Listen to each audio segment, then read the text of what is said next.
Praise the lord, హల్లెలూయా. ప్రియమైన సహోదరి సహోదరులారా, మీ అందరికీ ప్రభు పేరట శుభాభివందనాలు తెలియచేసుకుంటున్నానమ్మా. మరి కొంచెమే డబ్బు ఉంది, మరి ఎట్లా ఏంటి అని బాధపడతాం. కొంచెమే పిండి ఉంది, కొంచెమే బియ్యం ఉన్నాయి, ఏమీ లేదు ఇంట్లో అని బాధపడతాం. కానీ అమ్మా, మరి మోసే చేతిలో కర్ర మాత్రమే ఉంది, కర్ర మాత్రమే ఉంది. ప్రభువు మాటింటే మరి కర్ర కూడా మరి పాము కూడా అయింది కదా మోసే చేతిలో. కానీ మనం ప్రభు మాట వింటే మనకు అన్ని సమృద్ధిగా ఉంటాయి. మరి ఇజ్రాయేలు ప్రజల్ని మరి ఆ కర్రతో కొట్టి ఆరిన నేల మీద నడిపించాడు మోషే కదండి.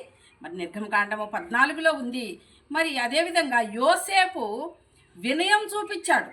వినయం చూపిస్తే దేవునికి లోబడితే ప్రధానమంత్రి అయ్యాడు.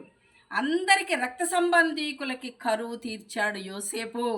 అదేవిధంగా విధవరాలు నూనె కుండ ఎదుటివారికి మరి ప్రవక్తలకి మరి భోజనం పెట్టితే మరి ఆమె అప్పులు తీరాయి కదండి.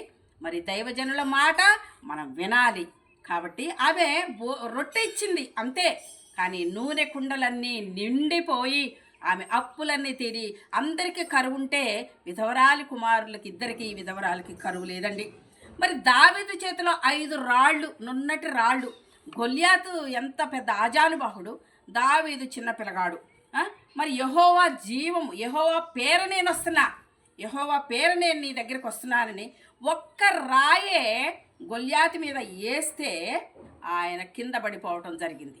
1 సమూయేలు 17 అధ్యాయంలో కదండి. మరి మనకు కూడా దేవుడు ఆలోచనిస్తాడు, బలమిస్తాడు, శక్తిస్తాడు.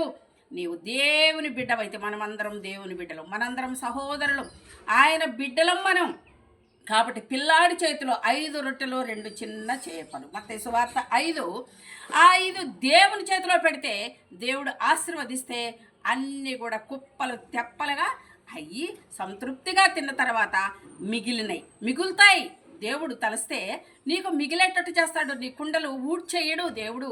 కాబట్టి మీరు చూడండి, విశ్వాసము, భక్తి, ప్రార్థన ఎవరి జీవితంలోనైతే ఉందో వాళ్ళు ఎప్పటికీ మరి నశించిపోరండి. వాళ్ళకి కావలసిన ప్రభు చూసుకుంటారు. చూడండి, నీటిని ఎవరైనా ద్రాక్షారసంగా మారుస్తారండి.